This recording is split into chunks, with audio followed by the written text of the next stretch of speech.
நம்முடைய தமிழ்நாடு வேளாண் பல்கலைக்கழகம் இதுல ஒரு 225 ஏக்கர் இருக்குது.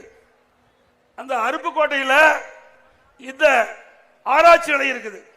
இந்த பயிர் வகைகள்லாம் இந்த வறண்ட பகுதியில் இருக்கின்ற மானாவாரி பயிர், அந்த பயிர் எப்படி இடுவது என்பது பயிற்சி கொடுப்பதற்காக அந்த வறண்ட பகுதியில் இருக்கின்ற விவசாயிகள் பயனடை வேண்டும் என்பதற்காக அந்த ஆராய்ச்சி நிலையத்துக்காக அந்த அருப்புக்கோட்டையில் இந்த தமிழ்நாடு வேளாண் பல்கலைக்கழகத்துக்கு சொந்தமான நிலம் இருக்குது.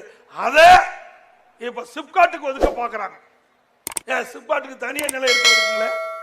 இன்னைக்கு புதிய புதிய ரகம் வந்திருக்குது. இன்னைக்கு வேளாண் பெருமக்கள் உற்பத்தியை பெருக்க வேண்டும். மானாவாரி, பருத்தி, கடலை, இப்படி பல பயிர்கள் உருவாக்க வேண்டும் என்று சொன்னால் அந்த பயிர்கள் ஆராய்ச்சி நிலையம் மூலமாக அதிக விளைச்சல் கொடுப்பதற்காகத்தான் அந்த நிலத்தை வச்சிருந்தாங்க. அதுவும் தமிழ்நாடு பல்கலைக்கழகத்துடைய அனுமதி இல்லாம இந்த அரசாங்கம் சிப்காட் ஒதுக்குவதாக வந்திருக்குது. விவசாயிகள் கொதிச்சு போயிருக்கிறாங்க.